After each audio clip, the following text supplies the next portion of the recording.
Jean Sobayo et la déesse, chaîne d'information juridique et économique de notre communauté, propose des débats sur des sujets variés, actualité, droit, finances, économie et société. Jean Sobayo et la déesse, des défenseurs de vos droits, tous les samedis en direct live sur YouTube à 20h45. Les amis, chers auditeurs, chers publics, bienvenue sur votre chaîne Jean Sobayo et la déesse. Merci encore une fois à toutes les personnes qui nous suivent tous les samedis soirs sur notre chaîne YouTube Jean Sobayo et la déesse à partir de 20h45.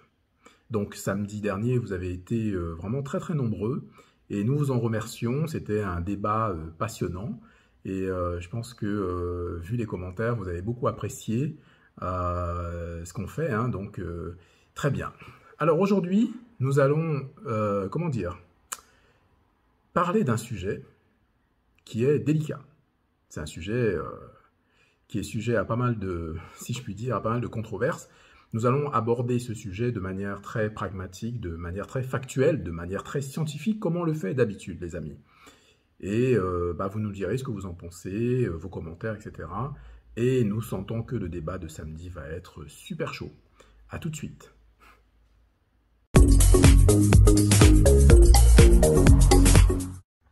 Alors, l'Afrique ne se développe pas à cause des pasteurs évangéliques. Et oui, les amis, il faut oser le dire, mais il faut le dire.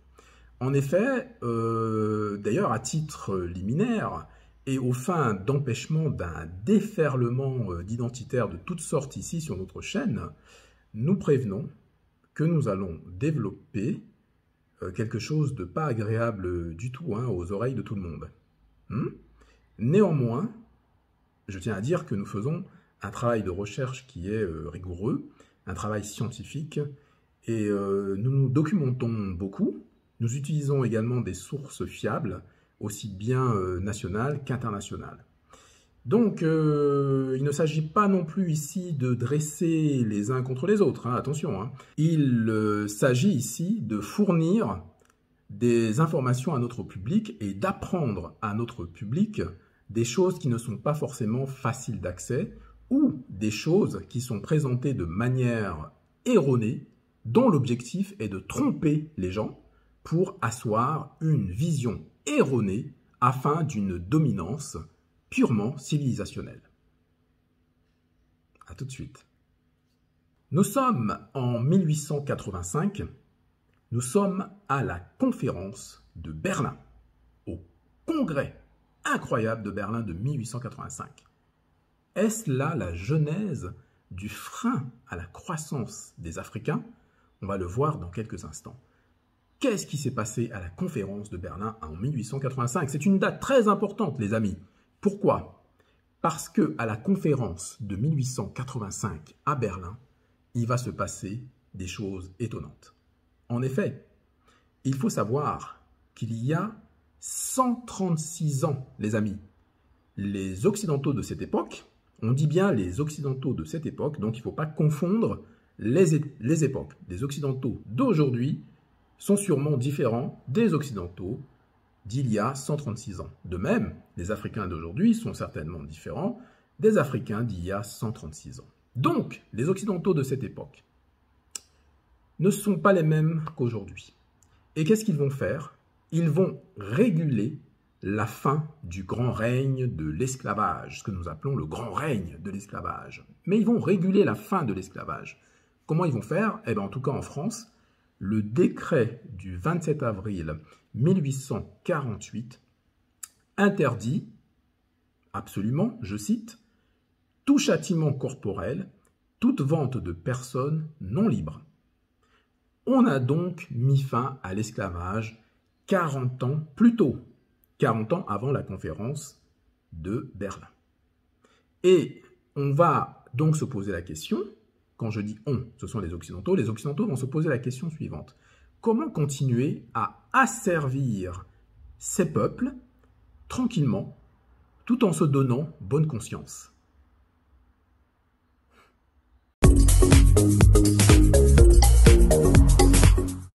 les amis, chers publics, chers auditeurs, la date qu'il faut retenir cette semaine, c'est la date du 26 février 1885. Le 26 février 1885 va se jouer des choses incroyables nous concernant notre peuple, concernant notre continent. En effet, la conférence de Berlin va réunir les représentants de 14 pays européens, de novembre 1884 à février 1885. Et oui, c'est très long, et on comprend pourquoi. Il y a des enjeux majeurs, il y a un partage des territoires à se faire, il y a du business, il y a de l'argent à se faire.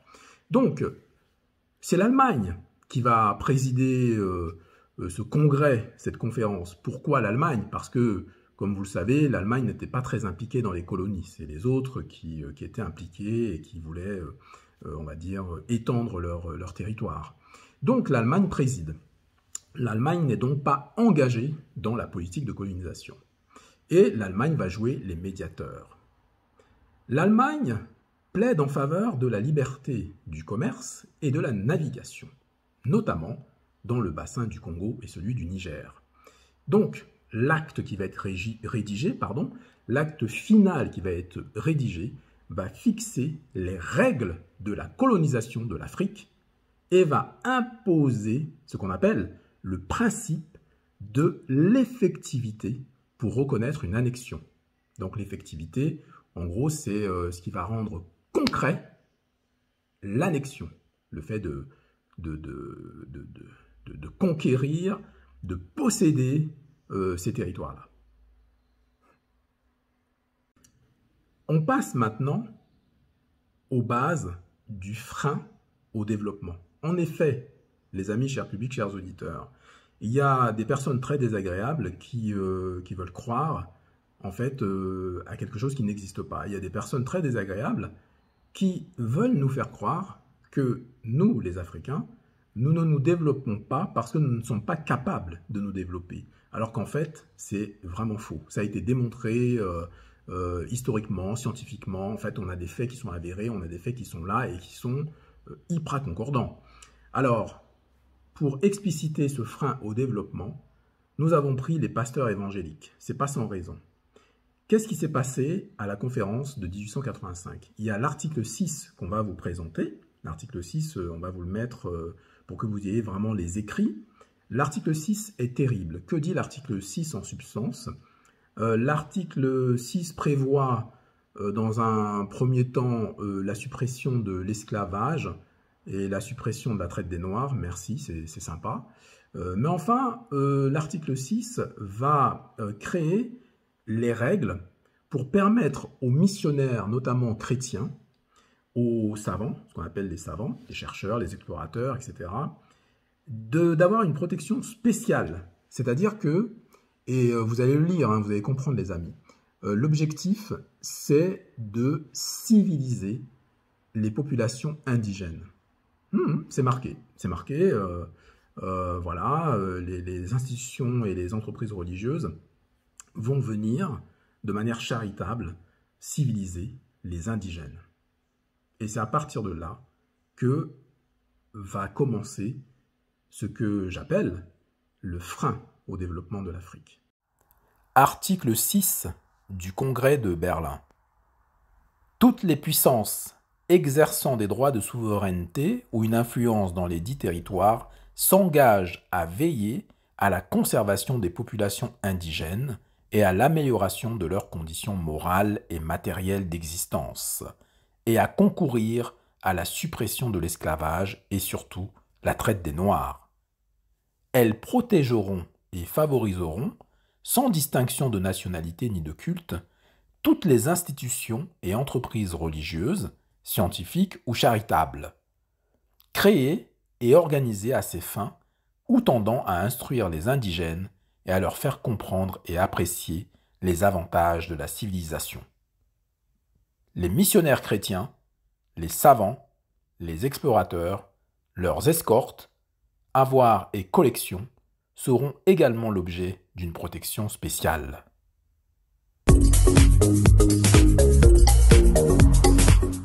Alors bien sûr, à tous les savants qui nous regardent, à tous les connaisseurs, hein, les chercheurs de notre peuple, de la communauté noire. Vous savez très bien que ce frein au développement a commencé bien en amont, bien entendu. Hein. L'esclavage, qui est daté à peu près à 1619, bon, il y a 4 siècles hein, à peu près, hein, donc on sait très bien que ça a commencé déjà en amont. On pourrait même remonter un petit peu plus loin. Mais enfin, on va nous se concentrer sur des choses hyper concrètes.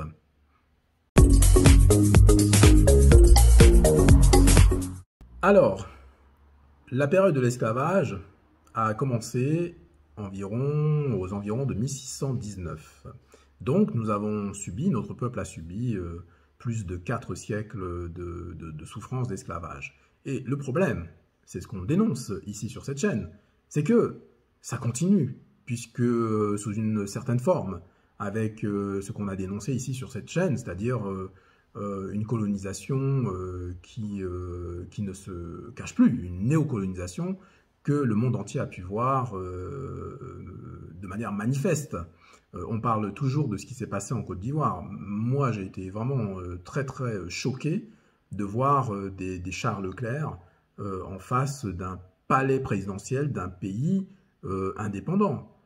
C'était vraiment très choquant. Mais enfin, bon, bref, on ne va pas revenir sur ce passé-là. Mais enfin, c'est quand même bon de donner des exemples concrets qui montrent à quel point les pays africains ne sont mais carrément pas indépendants. On en a parlé déjà lors de certains lives. Et venez samedi, si vous avez des idées qui sont complètement divergentes, pourquoi pas, hein. Nous, on accepte évidemment le dialogue, le débat. On veut comprendre ce que vous comprenez. Et nous aussi, on a à cœur de vous exprimer ce que nous, on a compris. Parce qu'on a tous les mêmes sources. Donc, il n'y a pas de raison pour qu'on ne converge pas. D'accord ? Alors, pour reprendre notre contexte, alors il faut bien comprendre que le sous-développement de l'Afrique n'est pas du tout lié aux Africains. C'est-à-dire que toutes les personnes, à partir de maintenant, toutes les personnes qui vont dire le contraire, on ne va pas les lâcher. Les personnes qui vont dire le contraire, on va aller les voir, on va faire des choses, on va leur expliquer ce qu'est la vie. C'est-à-dire que on va leur dire, attention, donnez-nous des arguments. Et nous, on va vous en apporter des arguments. Donc, ici, sur cette chaîne, c'est très clair, on a des éléments qui sont factuels. Je ne comprends même pas comment des gens, comment des Noirs peuvent dire que les Africains ne se développent pas parce qu'ils ne sont pas capables de se développer. C'est incroyable. C'est incroyable ce déni de la réalité, hein, de la réalité historique, de la réalité scientifique.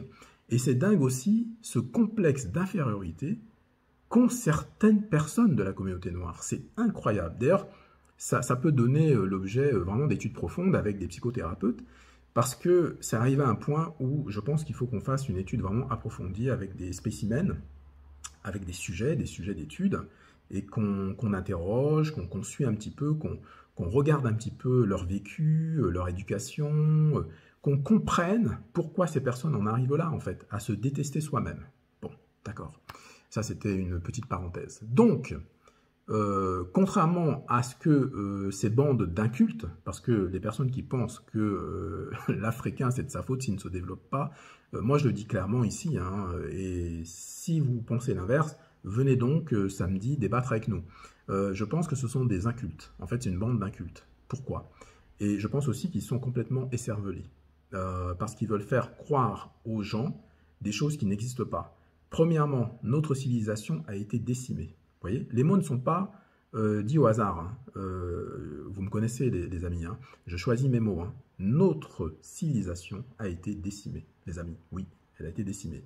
Notre histoire naturelle a été détruite. Les amis, notre histoire naturelle a été détruite. Je vous ai parlé d'un groupe américain, Arrested Development, que j'aime beaucoup, parce que rien que le titre de ce groupe veut tout dire. Arrested Development. Et ce sont des Afro-Américains qui, de temps en temps, hein, réfléchissent un petit peu par rapport à leur histoire et qui comprennent. Hein, c'est des enfants d'Afrique hein, qu'on a amenés là-bas il y a plusieurs siècles, etc. Donc déjà, les amis, vous qui êtes partout et qui nous suivez hein, maintenant de partout dans le monde, que vous soyez aux Antilles, aux Caraïbes, partout, hein, dans qu'on appelle les Mésoamériques, etc., ou toutes les Amériques d'ailleurs, sachez que nous avons ce point commun-là, nous avons exactement les mêmes ancêtres. Je veux dire, il y en a qui trouvent encore le moyen de discuter sur ce point, c'est incroyable. Ça a le don de me mettre en colère, les amis, même si ça ne se voit pas, mais à l'intérieur, je bouillonne des fois quand j'entends des choses comme ça, parce que c'est terrible, c'est terrible. C'est-à-dire que il y a une rupture de ce que j'appelle rupture du continuum, comment dire, temporel en fait, du continuum, de la continuité, si vous voulez, de cette fusion que nous devons avoir avec l'esprit de nos ancêtres. C'est un peu complexe, c'est difficile à dire comme ça sur une vidéo, mais enfin, samedi, on pourra peut-être développer cette notion de continuum. Voilà, ça peut être intéressant pour ceux que ça intéresse, donc n'hésitez pas, hein, venez nous interroger, et on sera vraiment très heureux de développer tout ça, parce que les amis, vous l'avez bien compris, vous qui suivez nos émissions, vous qui suivez nos débats en direct, vous avez bien compris que c'est sur cette chaîne qu'il faut être, et que nous sommes en train de prendre un virage très important pour notre communauté, et que nous sommes des personnes déterminées, que nous sommes des personnes avec des moyens, hein, des moyens de recherche, de documentation, des moyens aussi intellectuels, des moyens financiers. On s'entoure de spécialistes quand on ne sait pas, on se documente quand on a des doutes, et puis l'objectif est de vous apporter l'information la plus objective possible. C'est pour ça que aujourd'hui, on peut vous dire très clairement que notre civilisation a été décimée en fonction de tous les éléments que nous avons recueillis.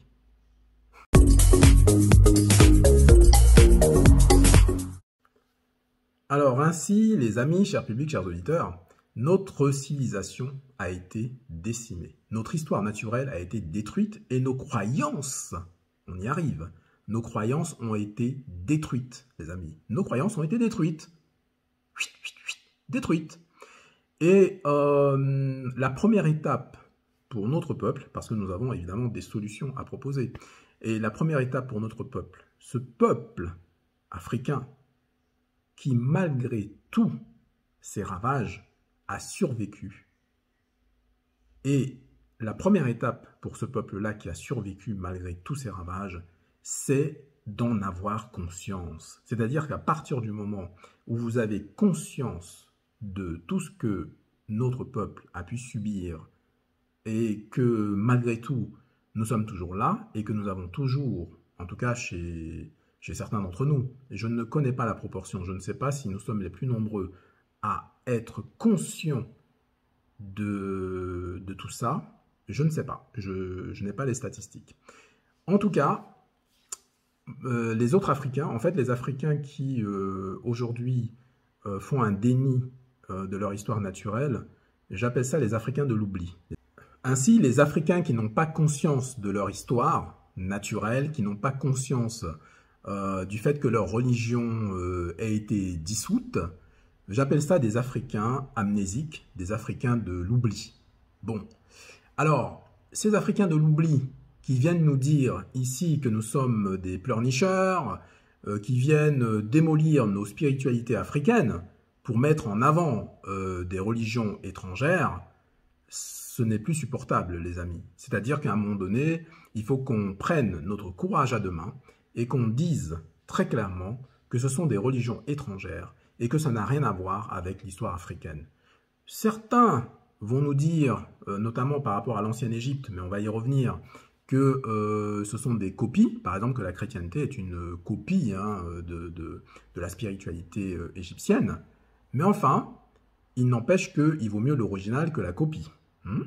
Donc, pour ma part, ces religions étrangères n'ont rien à voir avec l'histoire africaine. Donc déjà, il faut être clair là-dessus. C'est-à-dire que quelqu'un qui vient me dire qu'il a la foi et qu'il est chrétien, musulman, orthodoxe, ce qu'il veut, il n'y a pas de souci. C'est-à-dire que je vais respecter le fait qu'il ait choisi une autre religion qui n'est pas la sienne, mais il faut que ce soit clair dans sa tête. C'est-à-dire qu'il ne faut pas qu'il me dise que c'est sa religion. Non, il a été converti, c'est une religion étrangère. Donc il faut que ce soit clair. Sinon, je ne discute pas avec lui. Oui, oui, ça m'arrive des fois d'être remonté comme ça et de ne pas vouloir poursuivre la discussion parce que dès le départ, Les bases, si les bases, c'est de la mauvaise foi, ça ne sert à rien de poursuivre, les amis. Non, non, il ne faut pas perdre son temps. Hein. Non, non, on ne perd pas son temps avec ça. Si quelqu'un commence à dire oui, oui, non, non, c'est ma religion, c'est naturel, etc., etc. Ok, mon ami, va suivre ton chemin. Alors, qu'est-ce que je voulais vous dire par rapport à tout ça? Alors, bien sûr, je n'ai absolument rien à voir avec tout ça, hein, c'est-à-dire qu'en gros, vous l'aurez compris, puisque beaucoup vous nous demandez quelles sont vos spiritualités, etc., Jean, la déesse, etc. En fait, de la même manière, comme je vous l'avais déjà dit, par rapport à cette notion de panafricanisme que nous avons vue dernièrement, on va retrouver, je pense, chez nous, un peu de tout. Sauf, évidemment, les religions importées. On a déjà donné notre avis là-dessus. On va en parler à nouveau samedi, hein, puisque beaucoup nous demandent hein, d'approfondir certains sujets. Donc, effectivement, samedi, on va parler de tout ça. En tout cas, nous sommes à la recherche de notre civilisation, de notre histoire, de notre vraie spiritualité.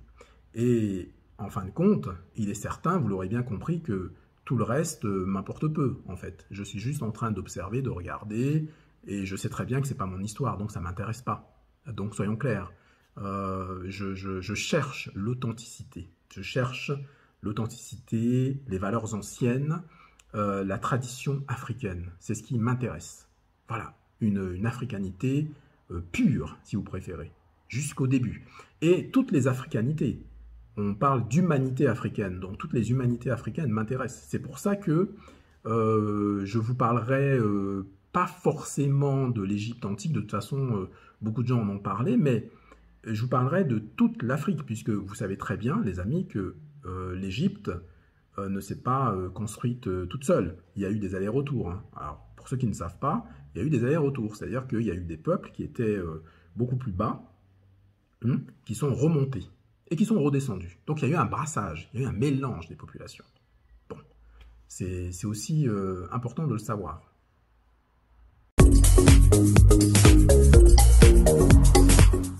Les amis, chers publics, chers auditeurs, alors justement en parlant de religion, comment dire, étrangère, etc.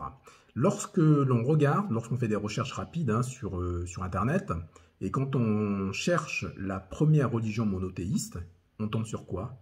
Eh bien, on tombe sur tout, mais absolument pas sur la vérité. C'est incroyable. J'ai fait l'expérience. Hein.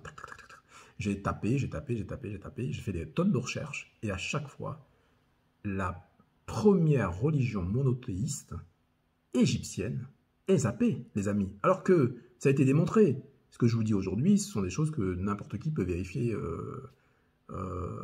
pas forcément facilement, mais n'importe qui peut vérifier cette source.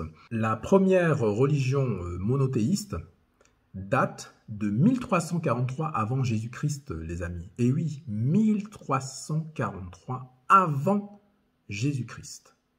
Vous vous rendez compte? Et pourquoi on ne le dit pas aux gens? Pourquoi on zappe cette information-là? Mais oui, la première religion monothéiste, c'est une religion de noirs, les amis. Et oui, il faut avoir conscience de tout cela pour comprendre pourquoi on vous dit aujourd'hui que l'Afrique ne se développe pas à cause des pasteurs évangéliques. Et quand on dit pasteur évangélique, c'est tout ce qui va avec. Hein. En fait, on est en train de vous dire, avant de pouvoir se développer correctement, il faut chasser toutes ces perturbations, en fait. C'est-à-dire que tout cela perturbe notre bonne énergie, en fait. Ça nous empêche de nous développer, tout simplement, parce qu'on va nous orienter vers des choses qui ne nous concernent pas, on va nous perdre. J'aime bien cette expression-là, on va complètement nous perdre, les amis.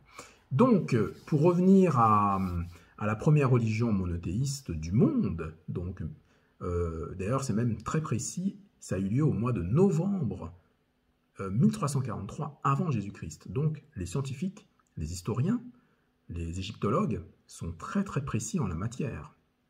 Et en fait, comment ça s'est fait? C'est le pharaon Akhenaton, le pharaon Akhenaton, qui a eu une expérience unique, adorer un seul Dieu, le Dieu Aton, le Dieu Aton, Et en fait, ce pharaon Akhenaton, en réalité, il portait le nom de Amenhotep IV.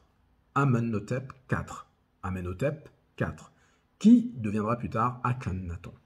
Et c'est extraordinaire, comment on peut dire, comment l'histoire traverse le temps et comment, au XXIe siècle, on peut encore ressentir cette histoire-là. Je vous fais part de cette expérience. Effectivement, lorsque vous regardez les noms de ces pharaons-là, on voit bien la nature africaine. Et je ne comprends même pas comment les scientifiques du monde ont pu essayer de cacher cela. C'était sûr et certain que l'un d'entre nous allait découvrir l'entourloupe.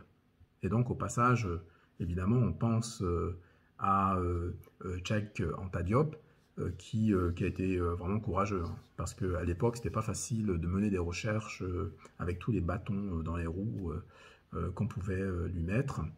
Donc, c'était vraiment un vaillant et honorable, comment dirais-je, un vaillant et honorable, j'ai envie de dire, j'aime pas le terme leader, mais précurseur, c'est le mot que je cherchais. Un vaillant précurseur de la cause africaine, de la cause noire. Et de la cause mondiale, parce que c'est intéressant aussi que les autres peuples du monde sachent leur propre histoire finalement. Sauf si ils considèrent qu'ils sont des peuples à part. Apartheid.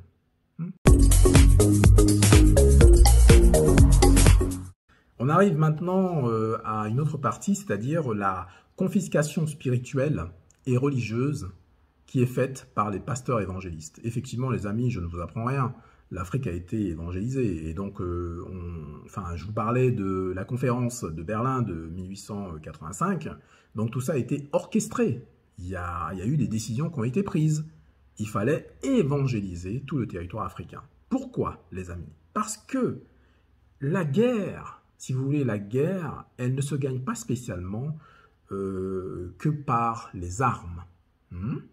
La guerre, c'est une guerre qui est spirituelle. C'est-à-dire que si vous rentrez dans la tête des gens, si vous rentrez dans l'âme des gens, au cours d'un live, on vous parlait d'âme importée. Effectivement, il y a beaucoup de, malheureusement, il y a beaucoup d'Africains qui ont des âmes importées, ce que j'appelle des âmes importées. Ce ne sont pas leurs propres âmes, ce sont des âmes qui viennent d'ailleurs, qui viennent notamment de l'Occident, des âmes qui viennent peut-être du Maghreb, ou qui viennent d'ailleurs. Ce sont des âmes importées. Alors, les termes que nous employons sont très très précis. Pourquoi on vous parle de ça, les amis? Pourquoi on vous parle d'âmes importées ou des choses comme ça, de confiscation de notre spiritualité? Pour pouvoir dominer un peuple, les amis, il faut casser la spiritualité du peuple. C'est ce que nos recherches nous ont révélé. Et en effet, si vous cassez la spiritualité d'un peuple, vous cassez le peuple. Complètement. Vous le fracassez, les amis. Et les problèmes que nous avons aujourd'hui sont liés à tout cela. Et tout cela avait été savamment orchestré. Et c'est là où je rejoins certains Africains qui disent qu'il faut arrêter certains angélismes. C'est-à-dire que face à cela, il faut être pragmatique. À la guerre comme à la guerre. Donc, à cette époque-là, les Occidentaux de cette époque avaient prévu déjà ce qui allait se passer à notre époque. Ça aussi, il faut en être conscient, les amis. Il faut qu'on utilise notre cerveau. On vous le dit tout le temps ici sur cette chaîne. Il faut venir avec son cerveau. Il faut comprendre que nous sommes des êtres spirituels et que les Occidentaux de cette époque-là l'ont très bien compris.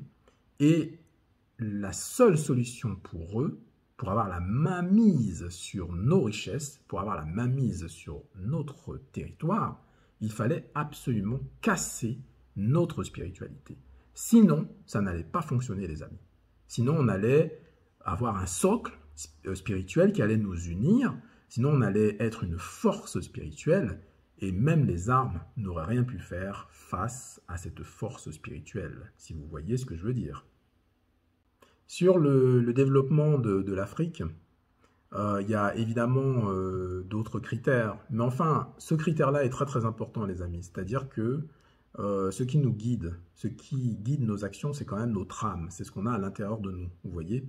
Et si on a une âme qui est déjà polluée par des choses qui n'ont rien à voir avec notre histoire, qui sont polluées par des religions étrangères, comment voulez-vous qu'on se développe normalement? Comment voulez-vous qu'il n'y ait pas de frein à notre développement? On a une âme qui est polluée de mauvaises choses, des choses qui ne nous concernent pas. Donc elles sont forcément mauvaises. Alors il y a des gens qui vont dire, bah non, dans les spiritualités africaines, il y a des choses qui n'étaient pas bonnes, etc. Bah, écoutez, voulez-vous qu'on refasse l'histoire, par exemple, en prenant juste la chrétienté? Savez-vous pourquoi il y a eu la loi de 1905 en France?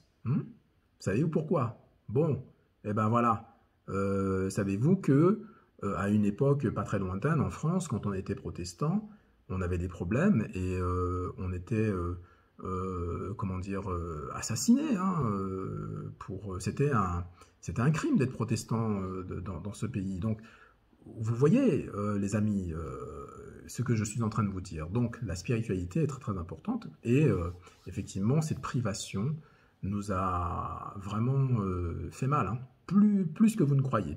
Alors du coup, le pasteur, on a tous remarqué que ce phénomène se développe de plus en plus. Ce phénomène se développe de plus en plus. Pourquoi, les amis? Parce que certains d'entre nous sont très très fragiles et cherchent encore une fois le, entre guillemets, Messie. Cherchent voilà, quelque chose, une force supérieure, etc. La manifestation d'une force supérieure. Donc, alors, on ne peut pas leur en vouloir, vraiment, on ne peut pas leur en vouloir. Mais enfin, il nous appartient maintenant d'être responsables et de les guider vers quelque chose de raisonnable. C'est-à-dire que, ok, c'est très bien d'avoir sa foi, mais il faut avoir son libre arbitre. On ne peut pas avoir une foi aveugle. À partir du moment où vous n'avez plus votre libre arbitre, pour quoi que ce soit d'ailleurs, ça devient un problème. Ça devient un problème parce que vous n'avez plus le contrôle de votre destinée, les amis. Votre destinée ne doit pas être guidée par les autres. La tradition africaine, d'ailleurs, quand on regarde, si vous remontez vraiment aux sources de la tradition africaine, elle ne prévoit pas, comment dire, des règles strictes qui vont être suivies. L'enseignement qui est reçu, c'est un enseignement qui consiste à être en harmonie avec son environnement. Les pasteurs évangéliques qui vous disent qu'ils vous font du bien, alors qu'en fait, ils se font du bien à eux-mêmes, hein, puisque vous les voyez, hein, c'est un système qui est très très organisé, ce sont des entreprises en fait, hein, ce sont des multinationales, hein. Je ne vous apprends rien, hein, ce sont des multinationales, il y a de l'argent derrière, et ces personnes en fait profitent évidemment du désespoir des autres et se font beaucoup d'argent. Donc en réalité, c'est vraiment un frein au développement. Pourquoi? Parce que toutes les personnes, effectivement, qui donnent leur argent, l'utilisent à mauvais escient parce que, en réalité, cet argent aurait pu servir à développer, je sais pas moi, un commerce ou simplement à être bien dans sa vie. Les gens vont se rendre encore plus pauvres.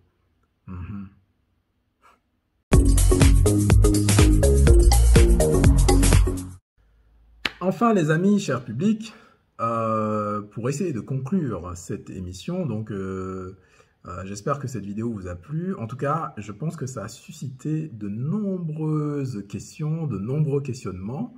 Et c'est tant mieux parce que c'est le but, hein, c'est que les gens réfléchissent un peu et qu'on puisse justement tous ensemble tendre vers des solutions agréables pour notre communauté noire qui vraiment elle est ballottée dans tous les sens, hein, elle est fracassée. Moi, j'ai jamais vu une communauté aussi fracassée, je vous dis honnêtement, c'est-à-dire que d'un point de vue spirituel, nous sommes fracassés.